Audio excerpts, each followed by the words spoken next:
Buenas tardes, mi nombre es Sol Pavón, soy estudiante de la carrera del profesorado de matemática y en el siguiente video voy a exponer los temas tratados en la materia Perspectivo Filosófico Pedagógico Didáctica del ciclo 2019. Para comenzar, vamos a hablar sobre las teorías morales. La primera es la ética kantiana. Por lo general, en los pueblos, las normas morales y jurídicas se establecen a partir de las tradiciones religiosas.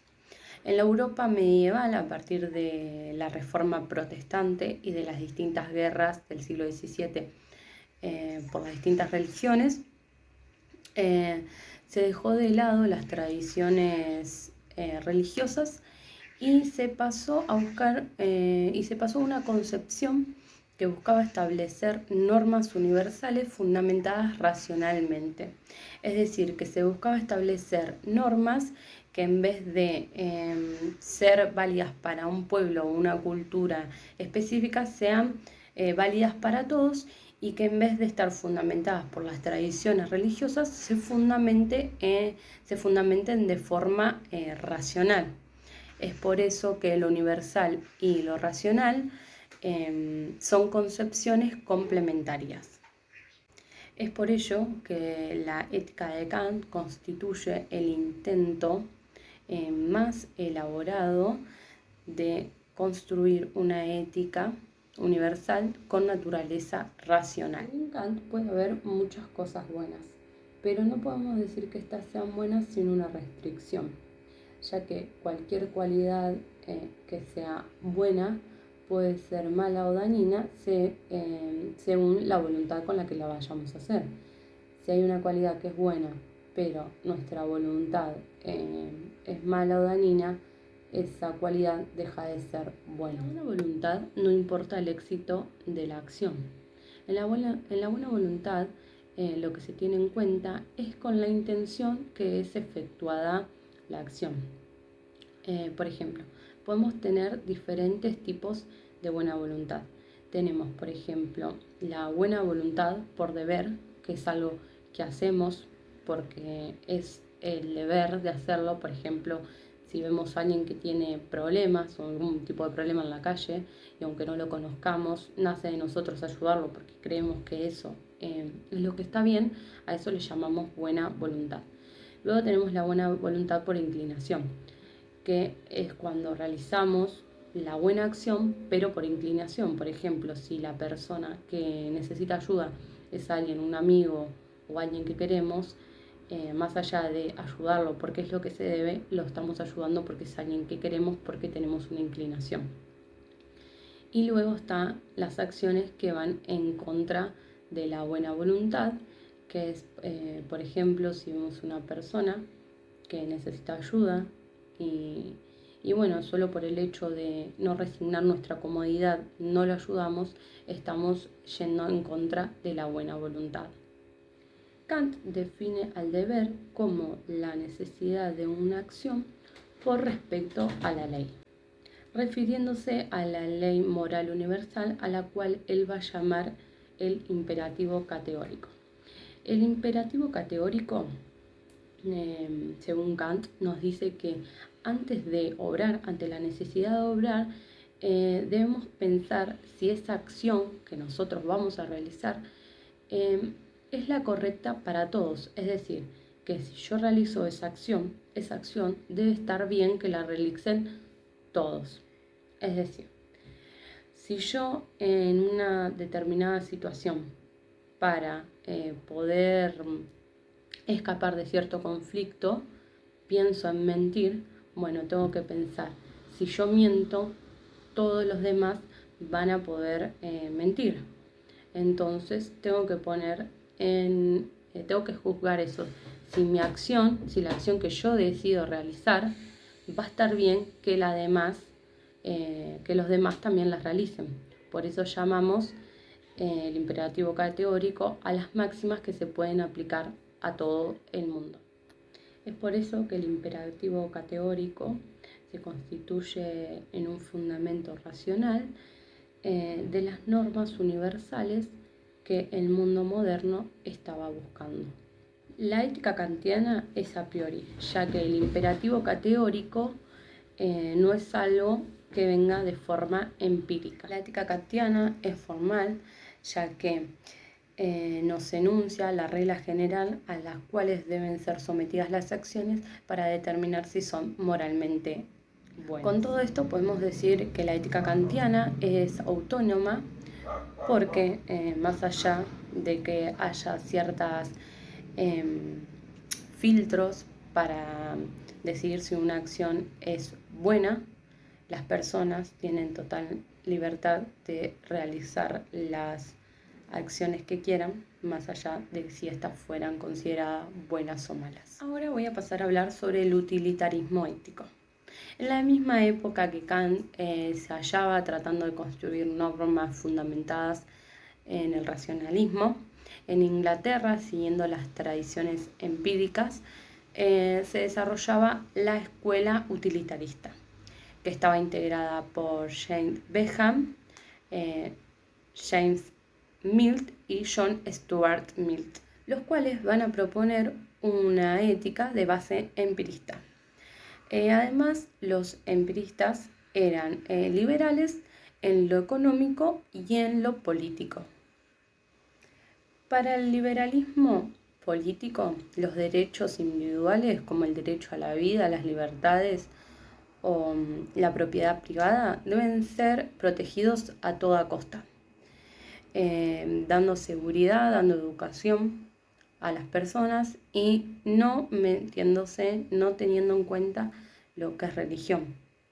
También para el liberalismo económico, cree que el poder jurídico debe tener regulado el comercio, lo económico y sobre todo defender la propiedad privada. Es así que Bentham enuncia el principio fundamental de la escuela, que dice la mayor felicidad para el mayor número. Por otro lado, John Stuart Mill nos va a decir que la felicidad son momentos de exaltación, de escasos dolores, de placeres transitorios y variados donde los activos actúan sobre los pasivos. De acuerdo al utilitarismo, la acción considerada moralmente buena es aquella que genera la mayor felicidad para el mayor número de personas o, en su defecto, que causa la menor infelicidad posible, no para la persona que obra, sino para todos. Ante la necesidad de obrar, debemos tener en cuenta los posibles cursos para tomar, es decir, si esas acciones que nosotros vamos a realizar van a hacer feliz a un gran número de personas, o también ver cuál es la infelicidad que esa acción va a generar. En este caso, de que hablamos de que algunas acciones generen infelicidad y que tratemos de que generen la menor infelicidad posible, nos transforma la mayor felicidad a la mayor felicidad neta, es decir, poder elegir aquella acción que va a traer menos infelicidad para el mayor número de personas. Es por eso que a veces es mejor elegir la acción que genere el mal menor. Cuando nos encontramos en un conflicto de intereses donde está en juego nuestra felicidad y la de los demás, vamos a utilizar la fórmula de la mayor felicidad neta.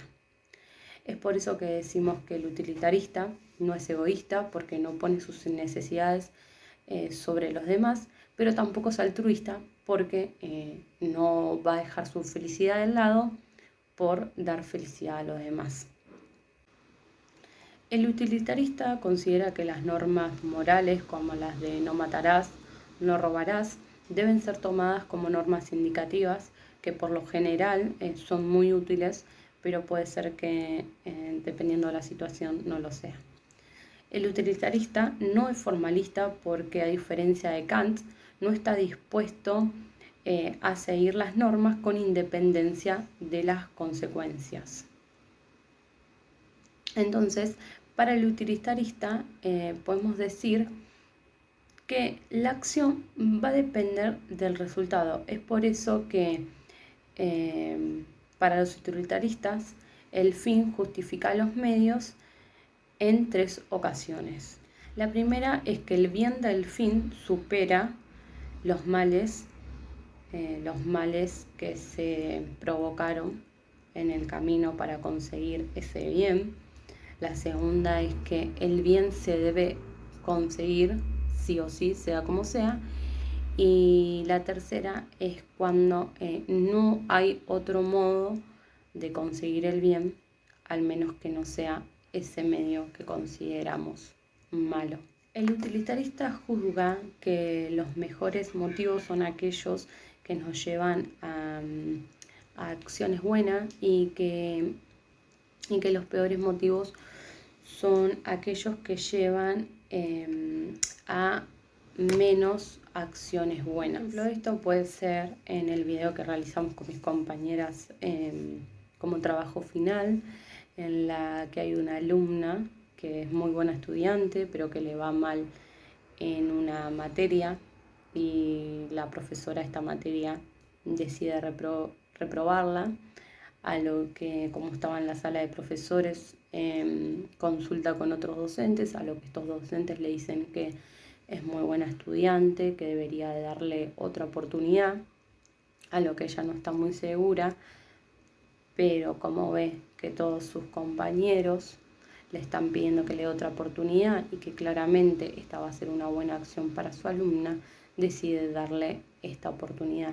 Entonces lo que ella en esa acción evaluó fue la mayor felicidad para el mayor número de personas. ¿Ustedes también están en segundo o tercera?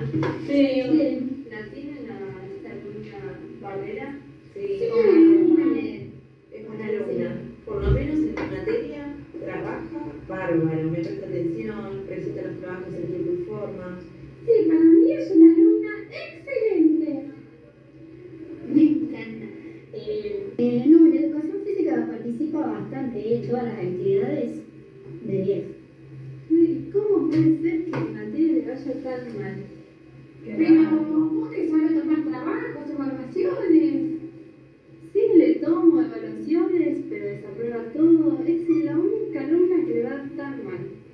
Qué va, tiene sombra. A mí también, y no buscaste otra manera de ayudarla, de evaluarla. Y qué lástima, porque debe ser la única materia que se lleva, porque si en el resto le está yendo bien, no le vas a dar una oportunidad, pobre, para que Ya no le di pase de muchas año oportunidades.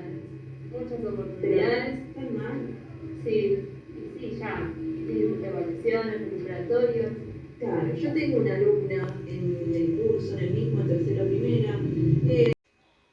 En resumen, podemos decir que para Kant la buena acción es aquella que cumple con el deber, mientras que para el utilitarista la buena acción es la que lleva a un mayor número de felicidad.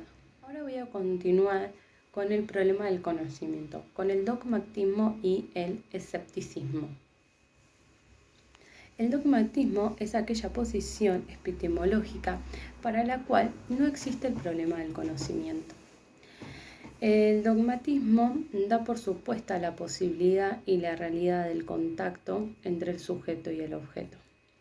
El dogmatismo no repara en la relación de sujeto y objeto porque considera que la persona ya tiene todo el conocimiento, que no hay nada por aprender, que todo viene de forma inminente con la persona. Para el dogmatismo no existe el problema del conocimiento, pues que éste no establece que exista una relación entre el sujeto y un objeto. Cree que los objetos del conocimiento no son dados por obra de una función intermediaria del conocimiento. Además, los objetos de la percepción y los objetos del pensamiento no son dados de la misma manera. Directamente en su corporeidad se puede hablar de dogmatismo teórico y el dogmatismo religioso. Haciendo un resumen, podemos decir que para el dogmatismo el conocimiento ya está dado, no hay nada que se pueda replantear, que se pueda poner en duda. Entonces, para el dogmatismo, las tradiciones religiosas, las opiniones, lo que uno ya sabe, como mismo lo dice la palabra dogma, es algo que ya está determinado, que es así y que no se necesita poner en duda, puesto que todo lo que viene con nosotros, nuestro conocimiento, nuestros saberes y demás, ya están con nosotros desde un principio y no hay nada que nos haga o que necesitemos dudar. Bueno, la principal figura del dogmatismo fue Zenón de Sitio. Por otro lado tenemos el escepticismo. El escepticismo va a ser todo lo contrario al dogmatismo. El escepticista no va a creer en nada, no cree en nada de lo que ve, no cree en nada de lo que piensa, no cree en nada de lo que siente. El escéptico piensa que todo lo que nos llega, ya sea por los sentidos o algún conocimiento que nos llega, cree que no es cierto, cree que no nos podemos relacionar con el mundo real porque todo lo que vemos o sentimos no es realmente como es. Muchas veces cuando somos chicos, por lo menos a mí me ha pasado de preguntarme si lo que yo estoy hablando con la otra persona o de si lo que estoy viendo es real y si la otra persona está percibiendo lo mismo que yo estoy percibiendo. Bueno, esto es básicamente lo que sentían los dogmáticos. Creían que lo que sabíamos lo sabíamos por costumbre o por un golpe de suerte. Ellos dudaban de todo. Mientras el dogmatismo desconoce en cierto modo el sujeto, el escepticismo no ve el objeto, no ve la relación de que una persona pueda conocer, pueda aprender o pueda integrar el conocimiento por sí mismo. Luego tenemos el subjetivismo y el relativismo. El escepticismo nos enseña que no hay ninguna verdad absoluta, que no nos podemos fiar de nada, y el subjetivismo y el relativismo no va muy lejos de ello. Según estos dos, existe una verdad, pero es una verdad con una validez limitada, ya que esta es expuesta a un reconocimiento y a un juzgamiento individual o grupal si de esa verdad de la que estamos hablando es una verdad absoluta. Bueno, dentro del subjetivismo tenemos el subjetivismo individual y general. Para el individual, una verdad va a ser verdad para él mismo. Si él, por ejemplo, está diciendo que para él eso es rojo, para él va a ser rojo. Después tenemos un subjetivismo general. Y para el subjetivismo general no hay verdades universales, sino que hay verdades individuales. No se puede decir que algo sea verdad para todos. El relativismo está emparentado con el subjetivismo. Según él no hay una verdad absoluta ni una verdad universal, sino que todas las verdades, todas las validez tienen limitaciones, pero mientras que el subjetivismo hace depender el conocimiento humano de factores que residen en el sujeto, en su percepción, el relativismo subraya la independencia de todo conocimiento. Al igual que el escepticismo, el subjetivismo y el relativismo se encuentran en la antigüedad, sus principales exponentes fueron los sofistas. Estas teorías ya quedaron antiguas, pasadas, porque hoy en día sí podemos probar que hay verdades que no se pueden discutir y que algunas de ellas son de forma universal, cosa que estas corrientes no aceptaban bajo ningún tipo de concepto. Luego tenemos al pragmatismo, que al igual que el excepcionismo no tiene en cuenta el conocimiento en el sentido de la concordancia entre el pensamiento y el ser, sino que el pragmatismo va a basar todo en su accionar, en lo que es útil, en lo que es valioso, en lo que es fundamental para la vida. Según el pragmatismo, el hombre no es en primer término un ser teórico o pensante, sino un ser práctico donde tenemos en cuenta su voluntad y su accionar. Es por eso que el pragmático modifica su concepto de verdad por un ser humano más activo, más consciente de sus acciones que en su pensamiento. Se basa más en lo que es accionar que en contradicción del pensamiento de las demás teorías. Es por eso que podemos decir que el subjetivismo, el relativismo y el pragmatismo son en sí, en el fondo, son parte del escepticismo. Y luego tenemos el criticismo. El criticismo se ubica en un punto medio entre el dogmatismo y el escepticismo. ¿Por qué? Porque el criticismo tiene una fe, mucha fe en lo que es el razonamiento humano. Cree mucho en lo que es el razonamiento, pero a diferencia del dogmatismo, no es que lo va a tomar como una verdad absoluta, sino que ahí es donde entra el escepticismo, porque el criticismo va a poner en duda todo, va a decir, bueno, yo lo percibo así, pero esto es verdad, esto es así. Entonces el criticismo no da algo por sentado porque sea así, tampoco lo niega, tampoco cree tampoco no es que cree que nada es verdad, pero sí pone en tela de juicio todas estas cuestiones que el dogmatismo no las pone en tela de juicio y el escepticismo tampoco, por creer que todo es aún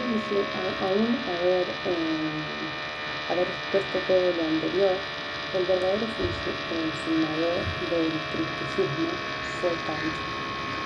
Kant llega al criticismo luego de haber pasado por el dogmatismo y el escepticismo.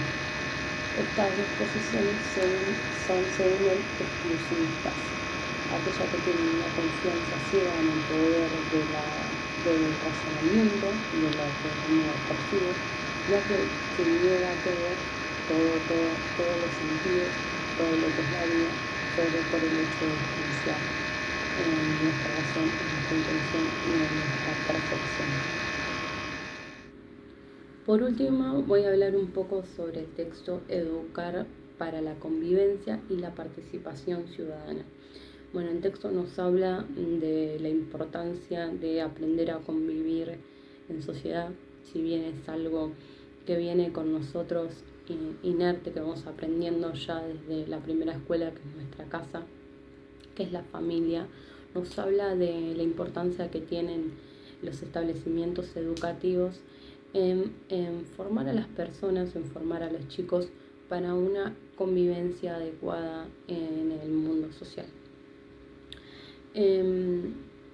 Como dice el texto, hay que tener en cuenta la convivencia como un aspecto, un tema principal a la hora de educar, porque en la convivencia tenemos también dos aspectos que participan, que son el poder y el deseo. Y bueno, en educar a los chicos para entender que las acciones que uno realiza no solamente afecta a la persona, sino que afecta a las demás. Cómo tratar ese poder de decisión que tenemos todos nosotros, cómo tratar ese deseo de accionar y que ese deseo de accionar no perjudique a nadie que podamos convivir en sociedad, que aprendamos a relacionarnos con nuestros pares desde un lugar sano, desde un lugar justo para todos. En fin, como decimos, todos sabemos convivir, todos nacemos en convivencia, pero no todos tenemos buenos accionares a la hora de compartir el entorno con demás. Si bien, como ya dije anteriormente, nacemos en círculos de convivencias, en la escuela es importante establecer bases de formación ética y moral entre los chicos, para que ellos mismos en los distintos aspectos de su vida se sepan relacionar correctamente, sepan actuar correctamente con sus pares. También la convivencia es una construcción ideológica, por eso es que es una construcción social en la que todos participamos, en la que todos estamos aprendiendo y enseñando de alguna forma, a veces dándonos cuenta, a veces sin darnos cuenta. Es por eso que la convivencia en la escuela regula lo que va a ser la vida social de los chicos en un futuro, en un ámbito deportivo, en un ámbito de trabajo o en su misma familia. Porque en definitiva enseñar a convivir se trata de un problema de conocimiento, de saberes, de posibilidades de relacionar, de hechos y valores, de teorías y prácticas, instrumentos y fines. Es por eso que la escuela debe garantizar enseñar a los chicos de forma equitativa a todos. Es decir, que una buena enseñanza de convivencia es aquella que les deja a la persona un grado de empatía para con el otro, un grado de respeto para el otro, un grado de respeto para con uno y para con otros, para saber tomar las mejores decisiones que sean lo correcto tanto para nosotros como para los demás. Bueno, hasta acá fue mi exposición.